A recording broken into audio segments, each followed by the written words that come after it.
بسم اللہ الرحمن الرحیم۔ السلام علیکم ورحمۃ اللہ وبرکاتہ۔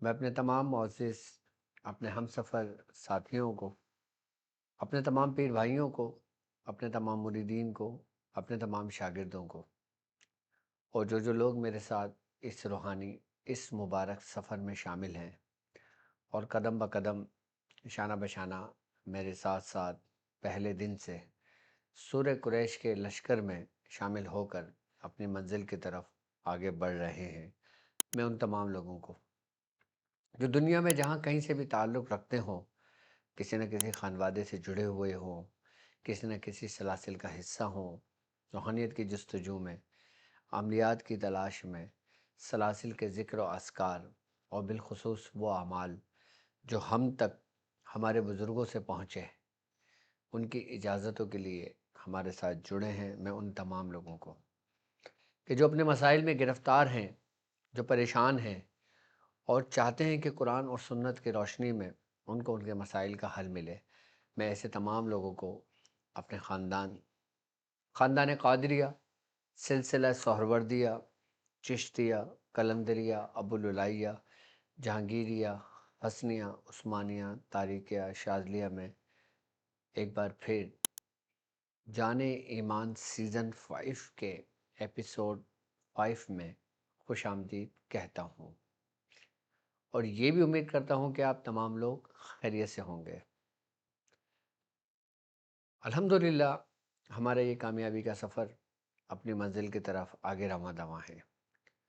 سب سے پہلے میں دعا کرتا ہوں اپنے ان پاکستانی بہن بھائیوں کے لیے کہ جو بالخصوص خیبر پختونخوا، کے پی کے اور پنجاب میں کہ سیلاب کی زرد میں آ کر ان کا بے حد نقصان ہوا، اللہ تبارک و تعالیٰ ان کے نقصان کو پورا فرمائے، اور جو سیلابی ریلا پنجاب سے گزر کر اب سندھ میں داخل ہو رہا ہے، اللہ رب العزت سندھ کو محفوظ فرمائے، اور جو پنجاب میں جتنے گاؤں زیر آب ہو چکے ہیں، جن کو مویشی کا نقصان ہوا، جانی نقصان ہوا، مالی نقصان ہوا، اللہ تعالیٰ انہیں ہمت دے، انہیں حوصلہ دے، اور اللہ تعالیٰ ان لوگوں کو جزائے خیر عطا فرمائے کہ جو لوگ اس برے وقت میں ان لوگوں کا ساتھی بنے،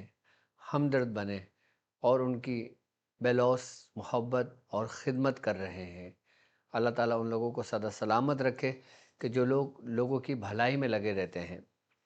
یاد رکھنا، سب سے بڑی عبادت لوگوں کی بھلائی میں ہے۔ جو شخص کسی کے کام آتا ہے، کسی کی مدد کرتا ہے، اللہ رب العزت اس کی ایسی جگہ مدد کرتا ہے کہ جہاں پہ اس کو سب سے زیادہ اپنے رب کی ضرورت ہوتی ہے۔ جب ہم کسی ایسے شخص کی مدد کرتے ہیں جو آزمائش میں پھنسا ہوا ہو، جو کسی وبا میں پھنسا ہوا ہو، یا وہ سیلاب کی زرد میں آیا ہو، یا وہ طوفان کی زرد میں آیا ہو، یا بارشوں کی زرد میں آیا ہو، یا ناگہانی آفتوں کی زرد میں آیا ہو، اور جب کوئی شخص ایسے شخص کی مدد کرتا ہے تو یقین جانو کہ یہ سب سے بڑی عبادت کا درجہ ہے۔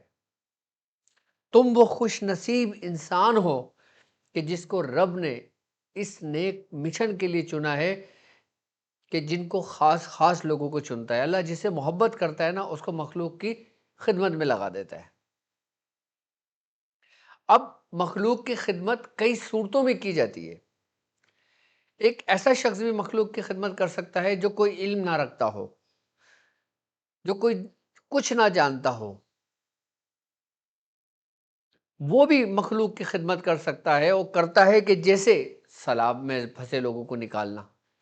اس میں علم کا ہونا ضروری تو نہیں ہے، اس میں لیکن ایمان کا اور ہمدردی کا ہونا ضروری ہے، کہ جب تم اپنے دل میں نرمی کو دیکھو تو تم خیر پا لیا تم نے۔ سرکار دو عالم صلی اللہ علیہ وآلہ وسلم کا فرمان عالی شان ہے، آپ نے فرمایا کہ جب تم دل کی نرمی سے محروم ہو گئے تو تم کل خیر کے خیر سے محروم ہو گئے۔ اللہ رب العزت ہمیں محفوظ رکھے اور ہمارے دلوں کو نرم رکھے، اور دلوں میں ہمارے ہمدردی محبت قائم رکھے۔ یاد رکھنا سب سے بڑی عبادت کا درجہ اس وقت، بلکہ ہر دور میں، ہر جگہ، ہر وقت، ہر سمے، قیامت تک سب سے بڑی عبادت ہی یہی ہے کہ تم کسی مخلوق خدا کو، کہ تم اس کو آزمائش سے، مصیبتوں سے نکالو، اس کے کام آؤ۔ یاد رکھنا ہمارے ولی اللہ فرماتے ہیں، ہمارے والد محترم فرماتے ہیں، ہمارے بزرگ فرماتے ہیں کہ اگر کوئی شخص تمہارے در پر آیا کسی کام سے اور تم اس کا کام کر سکتے ہو، اس کے غم کا مداوع کر سکتے ہو، اس کے غم کا ساتھی بن سکتے ہو، اور اگر تم نہ بنے تو تم اگر عالم ہو تو عالم ہوگے، زاہد ہو تو زاہد ہوگے، عبادت گزار ہو تو عبادت گزار ہوگے، لیکن تم نیک نہیں ہوگے۔ یہ دونوں باتیں الگ الگ ہیں، نیک ہونا اور عبادت گزار ہونا۔ اگر کوئی شخص، تم عبادت گزار ہو، کوئی شخص تمہارے پاس کسی کام سے آتا ہے، تم بولتے ہو نہیں بھائی میری ابھی 50 نفلیں باقی ہیں، میں جب اس سے فارغ ہوں گا تو میں تمہاری بات سنوں گا، تم عبادت کس کے لیے کر رہے ہو؟ تمہیں اس کے ثواب کے علاوہ تمہیں قرب حاصل نہیں ہوگا، تمہیں اس کی معرفت حاصل نہیں ہوگی، تمہیں صرف اس کا ثواب ملے گا۔ لوگ ساری زندگی نمازیں پڑھتے رہتے ہیں، ساری زندگی عبادت کرتے رہتے ہیں، اگر وہ مخلوق کے کام نہیں آتے، مخلوق سے حسن اخلاق سے کام نہیں آتے، مخلوق کے ہمدردی میں کام نہیں آتے، ان کے برے وقت میں کام نہیں آتے، تو ان کی تمام عبادتیں ان کے منہ پہ دے ماری جائیں گی۔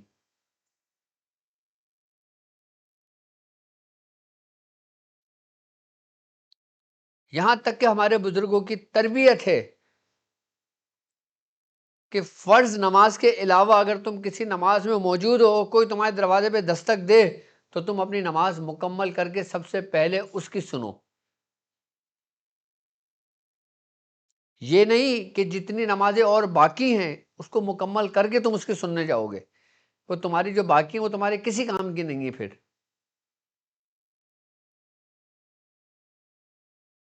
ہمارے بزرگ فرماتے ہیں کہ وہ شخص کہ جو جاہل ہے، جو عالم بھی نہیں ہے، جو پڑھا لکھا بھی نہیں ہے، جو کچھ بھی نہیں ہے، لیکن اس کے دل میں اگر نرمی ہے، اس کے دل میں ہمدردی ہے، اور وہ لوگوں کی بے لوث خدمت کرتا ہے، لوگوں کی بے لوث محبت رکھتا ہے، لوگوں کے کام آتا ہے، تو وہ اس عالم سے افضل ہے کہ جو عالم کے اندر اپنے علم کا غرور اور تکبر ہو۔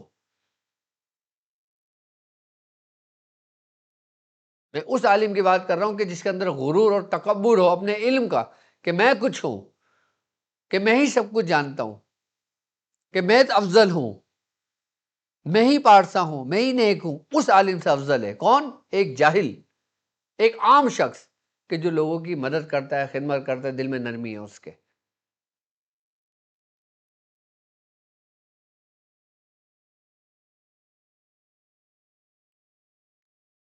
تو یاد رکھنا کہ سب سے بڑی عبادت تمہاری قبولیت ہو سکتا ہے تمہاری زندگی بھر کے گناہوں کو اللہ تعالیٰ ایک لمحے معاف کر دے، کہ تم کسی سیلاب زدگان میں اگر کوئی شخص ڈوب رہا ہو، اس کا ہاتھ پکڑ کے باہر نکال دو، کہ تم اس کا سامان اس کے بعد امانت کے طور پہ رکھ لو۔ اب جس طریقے سے سیلاب کے ریلے گزر رہے ہیں، اس میں مویشی بھی آ رہے ہیں، اس میں لوگوں کا سامان بھی آ رہا ہے، تو وہ جو لوگوں کا سامان آ رہا ہے، جس جس کو مل رہا ہے، وہ اس کے پاس امانت ہے، کس کی؟ کہ جس کا ہے۔ اس کو مال غنیمت نہ سمجھو، اس کو اپنا حق نہ سمجھو، اس میں شامل ہو کے گناہ گار نہ ہو۔ ایسا نہ ہو کہ تم نمک کے برابر ان لوگوں کا مال اپنے پاس لے کر آؤ اور تمہارا آٹا پورا ضائع کر دے وہ نمک، یعنی کہ جو تم نے حلال طریقے سے کمایا ہوا ہے وہ سب تمہارا ضائع نہ ہو جائے، صرف ایک چھوٹے سے اس سوراخ کی وجہ سے، اس غلط کام کی وجہ سے جس کو تم اپنا حق سمجھ بیٹھو۔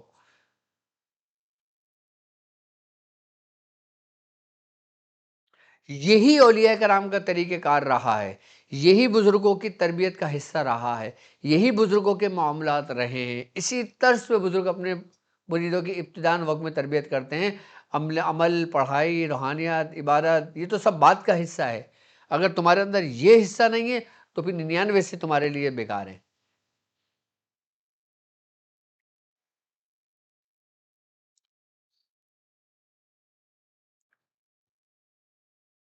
ایک انسان اپنے رب کا قرب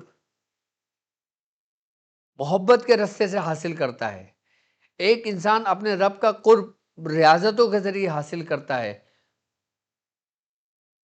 تو کون سا وہ شخص ہے کہ جس کو قرب عطا ہو جائے اور پھر اس پہ اولیاء کاملین رشک کریں؟ یقیناً وہ قرب وہ ہے جو محبت کے رستے سے ہو، بے لوث ہو. ہو سکتا ہے تمہاری 70 سال کی عبادت تمہارے منہ پہ مار دی جائے کہ ایک لمحہ تمہارا قابل قبول ہو، کہ جس طرح سرکار دو عالم صلی اللہ علیہ وآلہ وسلم کا فرمان عالی شان ہے کہ کوئی بھی شخص جنت میں داخل نہیں ہو سکتا کہ جب تک رب کا فضل نہ ہو. کوئی بھی شخص اپنے اعمال کی وجہ سے جنت میں نہیں جائے گا.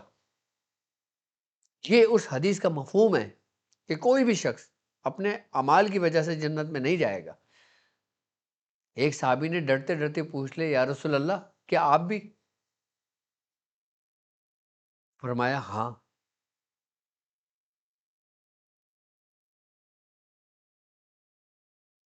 جب تک تمہارے رب کا فضل نہیں ہوگا، تم کسی بھی مقصد میں، کسی بھی کام میں، چاہے وہ دنیاوی ہو، چاہے وہ آخرت کا ہو، چاہے وہ قبر کا ہو، چاہے وہ جنت کا معاملہ ہو، تم کامیاب نہیں ہو سکتے.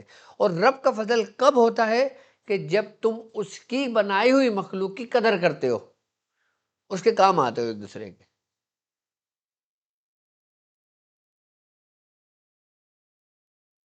اسی ہی لیے بزرگ فرماتے ہیں کہ اپنے دل میں نرمی پیدا کرو تاکہ تمہارا اخلاق اچھا ہو. اخلاق اسی شخص کا اچھا ہوگا کہ جس کے دل میں نرمی ہوگی، کہ دل میں احساس ہوگا. یہاں تک کہ اولیاء کاملین فرماتے ہیں کہ انسان، تمام مسلمان ایک جسم کے مانند ہیں. اگر اس جسم کے کسی حصے کو تکلیف پہنچتی ہے تو اس کا احساس پورے وجود کو ہوتا ہے. جب کوئی مسلمان کسی تکلیف میں ہو اور اگر تمہیں اس کا احساس نہیں تو تم نیک نہیں ہو.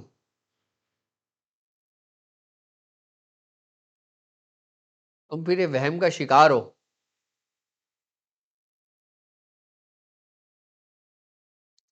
اگر تمہارا پڑوسی بھوک سے مر جاتا ہے تو روز محشر اللہ تم سے پوچھے گا. اگر وہ کفر سے مرتا ہے تو تم سے نہیں پوچھے گا، لیکن اگر بھوک سے مرتا ہے تو تم سے پوچھے گا.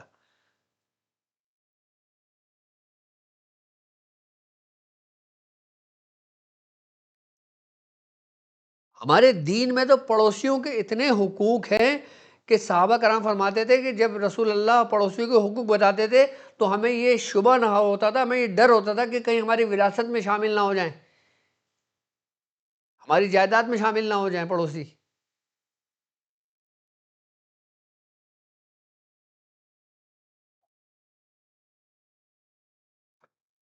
تو زندگی گزارنے کا ایک بہترین عمل، طرز زندگی کہ جس سے تمہارا چلنا، تمہارا پھرنا، تمہارا دوڑنا، ہر چیز عبادت ہو جائے. محو تسبیح تو سب ہے مگر ادراک کہاں، زندگی خود ہی عبادت ہے مگر ہوش نہیں. یعنی کہ تسبیح پھیرنے میں تو سب لگے ہوئے ہیں، نیک و متقی بننے میں تو سب لگے ہوئے ہیں، پرہیزگار بننے میں تو سب لگے ہوئے ہیں، لیکن لوگوں کا احساس نہیں ہے، درد نہیں ہے.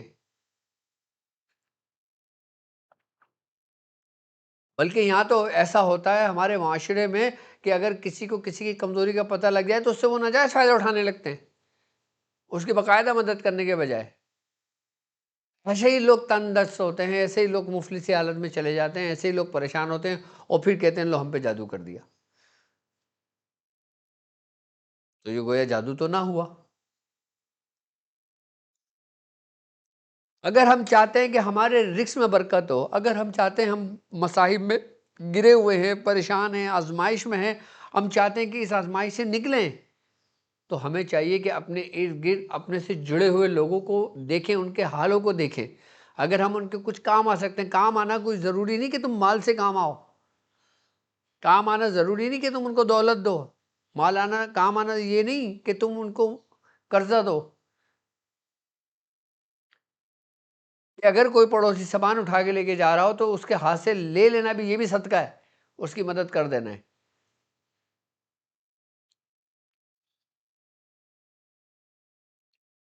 کسی نے ایک بزرگ سے پوچھا کہ آپ یہ بتائیں کہ آپ نے رب کو کیسے پایا؟ آپ نے فرمایا لوگوں کی خدمت کر کے۔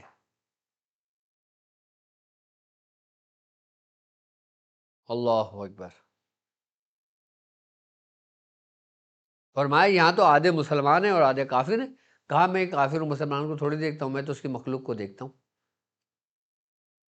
جو جس کا مستحق ہوتا ہے میں اس کے ساتھ ویسی سلوک رکھتا ہوں، ویسی اس کے کام آتا ہوں، ویسی اس کی مدد کرتا ہوں، چاہے کافر ہو، چاہے مسلمان ہو، چاہے کوئی بھی ہو میرے سامنے۔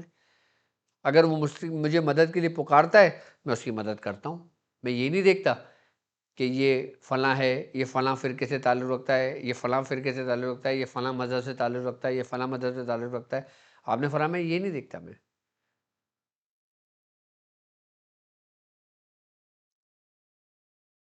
ہمارے معاشرے میں تو یہ اس سے بڑی اور کیا ہوگی کہ اس سے پوچھا جاتا ہے کہ تم کس فرقے سے تعلق رکھتے ہو، تاکہ تعین کر سکے کہ تم سے محبت کرنی ہے، تم سے نفرت کرنی ہے۔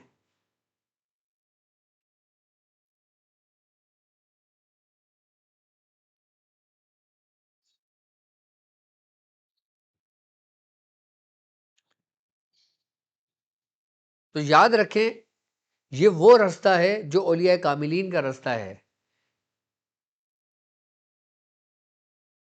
بزرگ فرماتے ہیں کہ خوب ملتے ہیں ہر بد اور نیک سے ہم، تیرے ملنے کے لیے ہی تو ملتے ہیں ہر ایک سے ہم، کہ پتہ نہیں کس صورت میں تو مل جائے ہمیں۔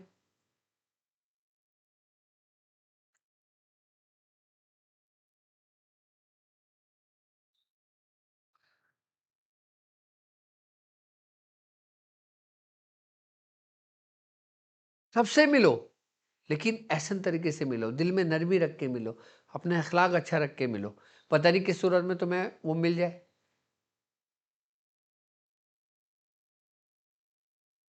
تمہیں روزے رکھنے سے نہیں ملے گا، روزے ایک جگہ جنگل جانے سے نہیں ملے گا، کنارہ کشی اختیار کرنے سے نہیں ملے گا، ترک دنیا کرنے سے تمہیں نہیں ملے گا، وہ تمہیں دنیا میں ہی ملے گا، دنیا والوں میں ملے گا تمہیں۔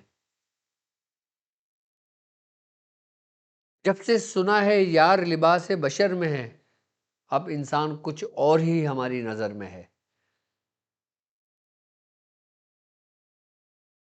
کیا خوب شاعر کا ہے کہ اب انسان کچھ اور ہی ہماری نظر میں ہے، جب سے سنا ہے یار لباس بشر میں ہے۔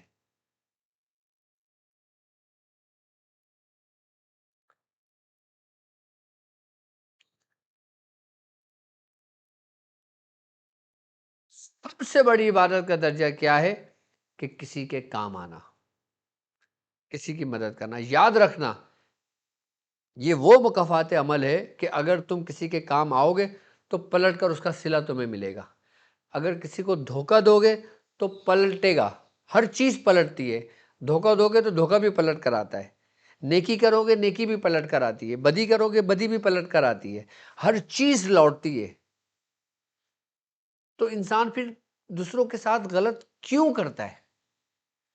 کیوں انسان سوچتا ہے کہ فلاں شخص نے میرے ساتھ غلط کیا؟ انسان کیوں یہ گمان رکھتا ہے کہ میری ساس نے اگر میرے ساتھ غلط کر دیا، میری نن نے میرے ساتھ غلط کر دیا، میرے بھائی نے میرے ساتھ غلط کر دیا، میرے سسر نے میرے ساتھ غلط کر دیا، میرے ماموں نے کر دیا، میرے پڑوسی نے کر دیا، فلاں شخص نے کر دیا، فلاں شخص نے کر دیا؟ کیوں گمان رکھتا ہے؟ اگر اس کا ایمان اس بات پر ہو جائے کہ ہم جو بوئیں گے ہم وہی کاٹیں گے، کہ جو جیسا کرے گا وہ ویسا ہی بھرے گا، ہم کیوں اپنے معاملات اللہ کے سپرد نہیں کرتے؟ ہم کیوں اس کا اجر لینے اور اس کا بدلہ لینے لگ جاتے ہیں، انتقام لینے لگ جاتے ہیں؟ بزرگ فرماتے ہیں کہ اس شخص سے ڈرنا کہ جس نے اپنے معاملات اللہ کے سپرد کر دی ہوں، اور اگر تم نے اس کو کوئی تکلیف پہنچائی ہو، تم نے اس کو کوئی اذیت دی ہو، چاہے روحانیت کا رستہ ہو، عملیات کا رستہ ہو، سلوک کا رستہ ہو، کوئی بھی معاملات ہو، آپ اپنے دل میں نرمی رکھ کے اپنا کام ایمانداری سے کرو، ہونا نہ ہونا تمہارے اختیار میں نہیں ہے، لیکن کم از کم تمہارا مثال اس بلبل کی طرح تو ہو جائے گی نا کہ جس نے چونچ میں پانی بھر کر حضرت ابراہیم علیہ السلام کے لیے جو نمرود نے آگ لگائی تھی اس کو بجھانے کے لیے اس نے چونچ سے پانی ڈالا. جب سارے پرندوں نے پوچھا کہ کیا تیرے اس پانی سے نار نمرود بجھ جائے گی، اس نے کہا نہ بجھے، لیکن کم از کم جب حضرت ابراہیم کا ذکر ہوگا تو اس کے دوستوں میں میرا نام تو آئے گا.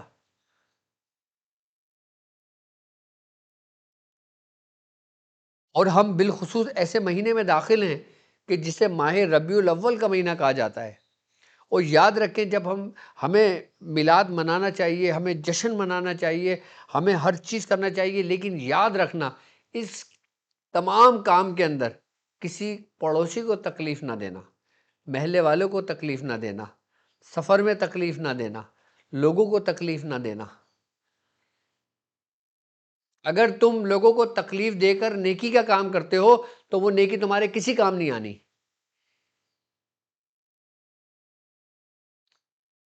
ریلی نکالو، جشن مناؤ، درود کا اہتمام کرو، لوگوں کو کھانا کھلاؤ، فاتحہ پڑھو، درود شریف کثرت سے پڑھو، اہتمام کرو، عبادت کا ذوق بڑھاؤ.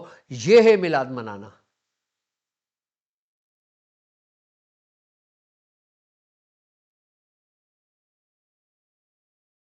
یہ ہمارے اولیاء کاملین کا طریقہ کار رہا ہے.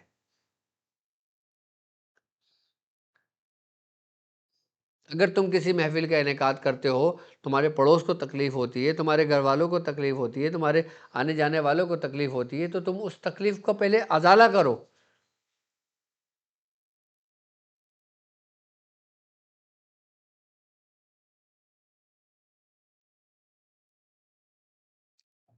آج کا اب بہترین عمل میں نے آپ کو انسان بننے کا کلیہ دیا ہے، اللہ کا بندہ بننے کا ایک کلیہ دیا ہے، ایک فارمولہ دیا ہے.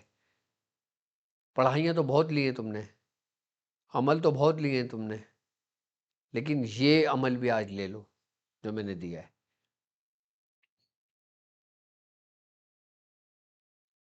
وما ارسلناک الا رحمت للعالمین، اے نبی ہم نے آپ کو تمام جہانوں کے لیے رحمت بنا کر بھیجا.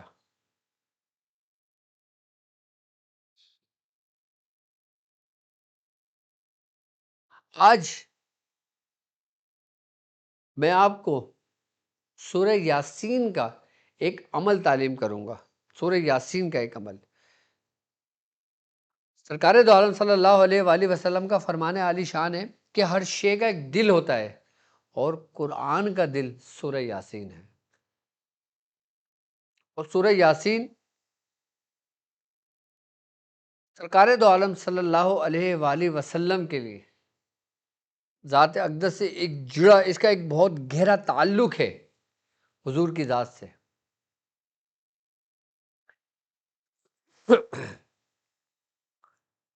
یاد رکھنا کہ جس طرح دل پورے جسم میں زندگی کی روانی کو قائم رکھتا ہے، اسی طرح سرکار دو عالم صلی اللہ علیہ وآلہ وسلم کی ذات اقدس پوری کائنات کے لیے رحمت، ہدایت اور روحانی زندگی کا ایک ذریعہ ہے. آپ صلی اللہ علیہ وآلہ وسلم کی محبت اور تعلیمات ہی کائنات میں خیر اور برکت کا سب سے بڑا سبب اور سب سے بڑا ذریعہ ہے. محمد اگر نہ ہوتے تو یہ کچھ نہ ہوتا، نہ یہ زمین ہوتی، نہ یہ آسماں ہوتا. اور یہ دیکھو کہ خالق اور مخلوق کے درمیان سب سے بہترین تعلق جو ہے نا، وہ سرکار دو عالم صلی اللہ علیہ وآلہ وسلم کی ذات اقدس ہے.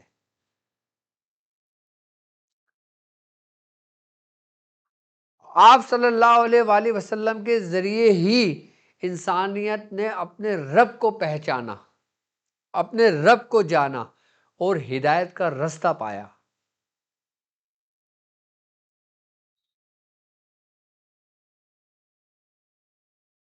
اور اگر ہم سورہ یاسین کی بات کرتے ہیں تو ہمارے اولیاء کاملین فرماتے ہیں کہ یاسین سرکار دو عالم صلی اللہ علیہ وآلہ وسلم کے ناموں میں سے ایک نام ہے جس کا مطلب ہے کہ بشر کامل، جس کا مطلب ہے بشر کامل. اسی لحاظ سے قرآن کے دل کا نام کائنات کے دل کے نام پر ہے. یعنی کائنات کا دل اور کائنات کی روح کون ہے؟ حضور کی ذات۔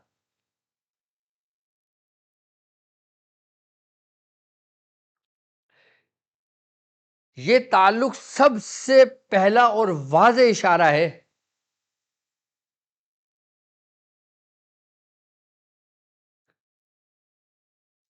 کہ جس طرح بزرگ فرماتے ہیں کہ سورہ یاسین کا جو دل ہے،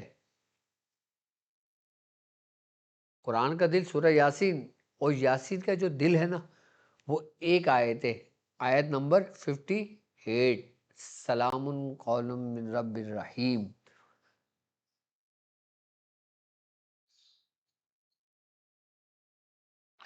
یہ آیت ہے اور اس کا عمل میں آپ کو تعلیم کروں گا۔ حضور فرماتے ہیں کہ جس طرح قرآن کا دل سورہ یاسین ہے، اس طرح پوری کائنات کا دل اور اس کی روح سرکار دو عالم صلی اللہ علیہ وآلہ وسلم کی ذات اقدس ہے۔ یہ دونوں قلب یعنی کہ سورہ یاسین اور ذات محمدی صلی اللہ علیہ وآلہ وسلم، یہ الگ الگ حقیقتیں نہیں، بلکہ ان کے درمیان ایک ایسا گہرا تعلق، ایک ایسا پوشیدہ رشتہ ہے کہ جو بہت مضبوط ہے، جسے سمجھنے اور محسوس کرنے سے انسان پر حکمت اور معرفت کے دروازے کھلتے ہیں، یعنی کہ ایک نئے باب کھلتے ہیں۔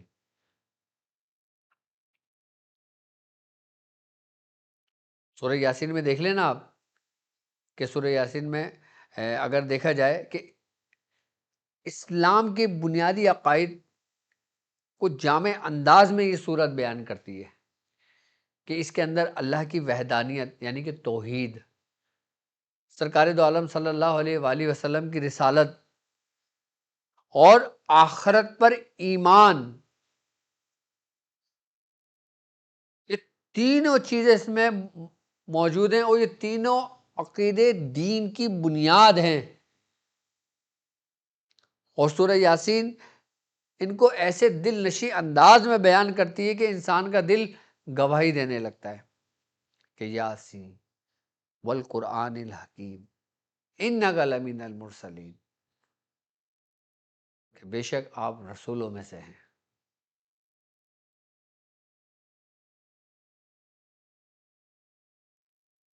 اور یہ آیت سلام قول من رب الرحیم، یہ اتنی کمال کی آیت ہے اور اتنی مکمل اور جامع آیت ہے کہ پورے سورہ یاسین کا قلب اس کو کہا گیا ہے، اور ان پر مہربان رب کا فرمایا ہوا سلام۔ دنیاوی معاملات ہوں، آخرت کے معاملات ہوں، قبر کے معاملات ہوں، تمہارے پیارے اس دنیا سے رخصت ہو گئے ہوں ان کے معاملات ہوں، تو یہ آیت بہترین طریقے سے رہنمائی کرتی ہے، اس کا نور اور اس کی روشنی۔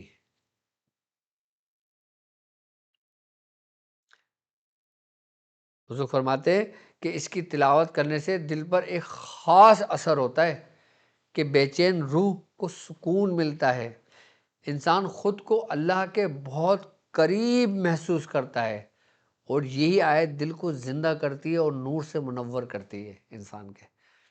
یہی وہ آیت ہے 58 آیت سلام قول من رب الرحیم، کہ یہ مردہ دلوں کو زندہ کرنے والی آیت ہے یہ، کہ اگر اس آیت کی اگر ہم تکرار کریں، سلام قول من رب الرحیم، سلام قول من رب الرحیم، سلام قول من رب الرحیم، سلام قول من رب الرحیم، پتھر سے پتھر دل، سخت سے سخت دل، غفلت دل، تاریخی دل، گمراہی سے بھرا ہوا دل، اس میں امید کی ایک کرن پیدا ہو جاتی ہے، ایک چنگاری پیدا ہو جاتی ہے، اور وہ پورے قلب کو روشن کر دیتی ہے، صرف اور صرف سلام قول من رب الرحیم۔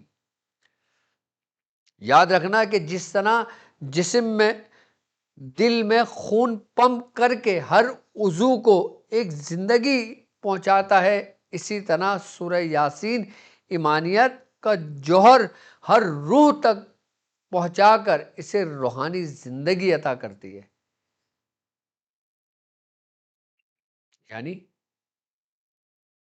کہ جس طرح خون کا کام ہوتا ہے نا، دل ایک مشین ہے، پمپنگ اسٹیشن ہے، کہ وہ خون پہنچاتا ہے ہمارے جسم کے تمام اعضاؤں کو، تمام عضو کو، کہ جس سے ہماری زندگی برقرار رہتی ہے، قائم رہتی ہے۔ اگر یہ بند ہو جاتا ہے پمپ اسٹیشن، انسان کی موت واقع ہو جاتی ہے۔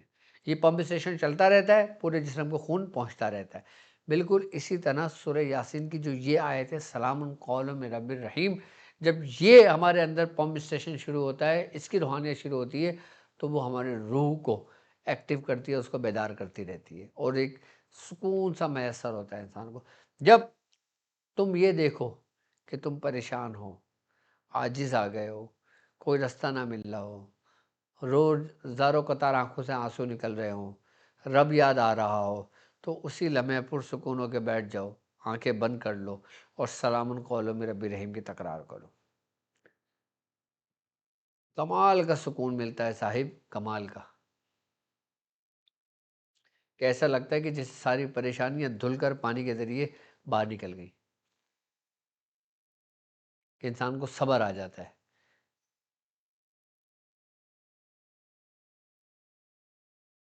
کہ انسان کو سکون مل جاتا ہے۔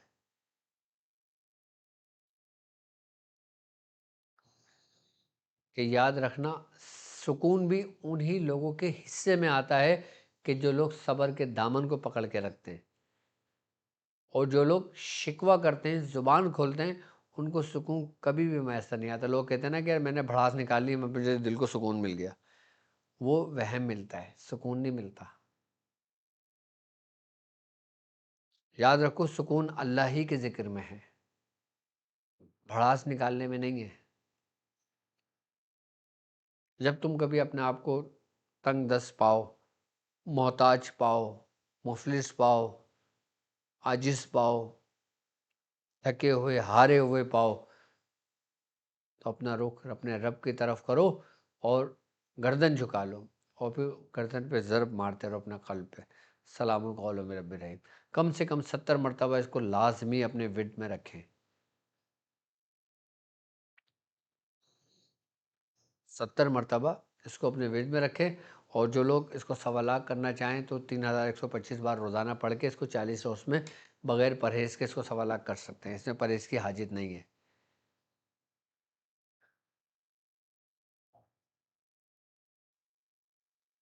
سلام قول من رب الرحیم یہ وہ وظیفہ ہے، یہ وہ عمل ہے کہ جو آپ کے پیارے اس دنیا سے رخصت ہو گئے ہوں، آپ چاہتے ہو کہ اللہ ان کے درجات بلند فرمائے، آپ چاہتے ہو کہ وہ عذاب سے محفوظ ہو، قبر کے عذاب سے محفوظ ہو، جہنم کی آگ سے محفوظ ہو، تو سلام قول من رب الرحیم پڑھ کے ان کے لیے دعا کرو اور بخشواؤ۔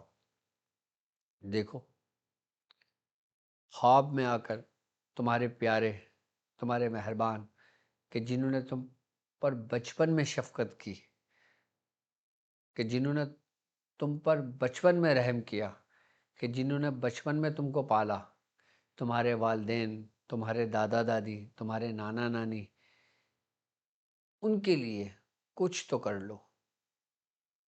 وہ ساری زندگی تمہارے نام کر گئے، ساری زندگی تمہارے لیے کر گئے، اب وقت تمہارا ہے کرنے کا کہ تم ان کے لیے کرو، اور چاہتے ہو کہ تمہیں ان کی زیارت ہو، تو تم سلام قول من رب الرحیم کی تکرار کرتے کرتے سو جاؤ۔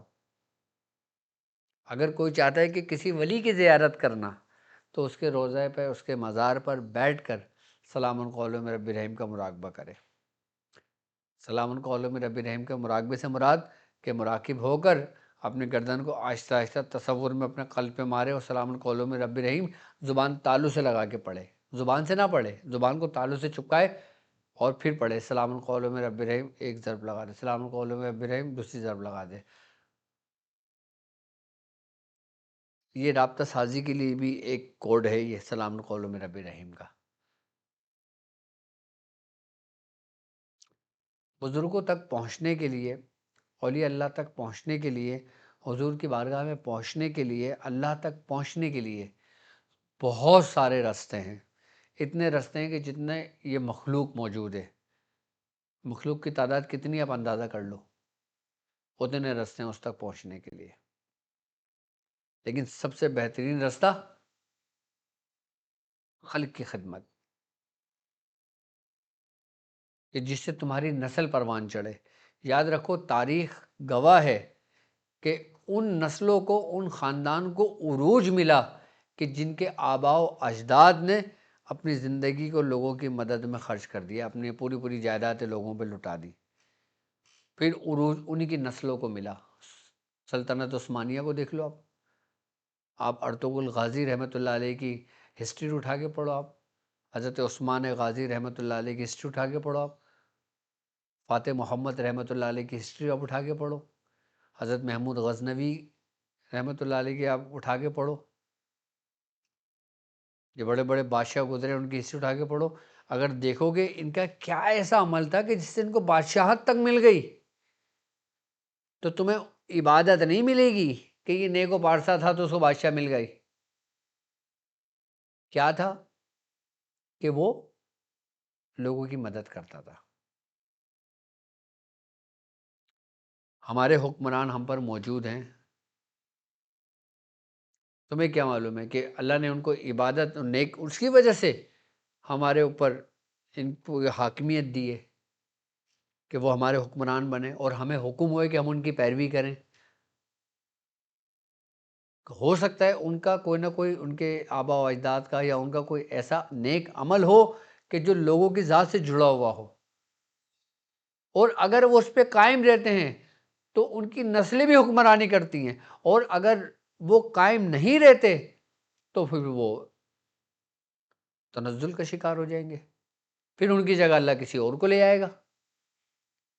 اگر وہ قائم رہے تو ان کی نسلوں میں حکومت ملے گی، اور اگر وہ قائم نہ رہے تو اللہ ان کو ہٹا کے دوسروں کو لے آئے گا۔ اسی طریقے سے تو کائنات کا نظام چل رہا ہے دنیا کا۔ دیکھ لو جب سے پاکستان بنا کتنے حکمران آئے، کتنے حکمران گئے، کتنے حکمران آئے، کتنے حکمران گئے، لیکن آپ یاد کس کو رکھتے ہو؟ کہ جس نے لوگوں کی مدد کی، جس نے لوگوں کے کام کیے، جس نے خلق خدا کو نفع و فائدہ پہنچایا، تم اس کو ہمیشہ اچھے لفظوں میں یاد رکھتے ہو۔ اور جس نے لوگوں کی مدد نہیں کی، آپ ان کو کیسے الفاظوں میں یاد رکھتے ہو؟ آپ بہتر جانتے ہو مجھ سے۔ پوری دنیا کو لے لو آپ، صرف پاکستان نہیں، پوری دنیا کو لے لو آپ، پوری دنیا کے حکمرانوں کو لے لو آپ، چاہے وہ حکمران کافر ہو، چاہے وہ مسلمان ہو، چاہے وہ کسی بھی مذہب سے، کسی بھی دین سے تعلق رکھتا ہو۔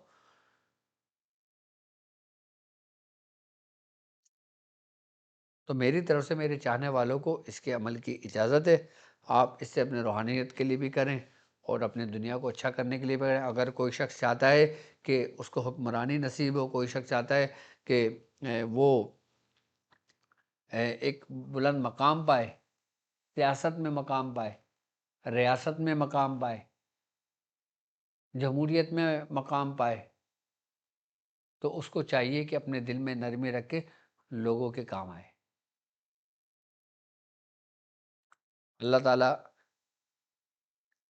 ہمارے ماں باپ کو سلامت رکھے، ہمارے بزرگوں کو سلامت رکھے، ہمارے ساتھ چلنے والوں کو سلامت رکھے، اور ہمیں اس پر عمل کرنے کی پوری طریقے سے توفیق عطا فرمائے، اور ہمیں ہمارے سرکار دو عالم صلی اللہ علیہ وآلہ وسلم کے رستے پر رکھے، اور آپ کا دن، آپ کی محفل منانے کی ہمیں سعادت نصیب فرمائے، اور ہمیں اپنے دوستوں میں شامل فرمائے، اور ہمارے دلوں میں اللہ اور اس کے نبی اور صحابی رسول اور اہل بیت کی محبت میں اضافہ فرمائے۔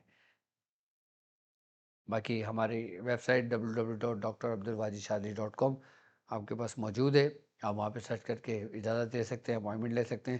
اب مجھے اجازت دیجیے اس بات پہ کہ آپ اپنا بہت خیال رکھیں گے۔ السلام علیکم ورحمۃ اللہ وبرکاتہ۔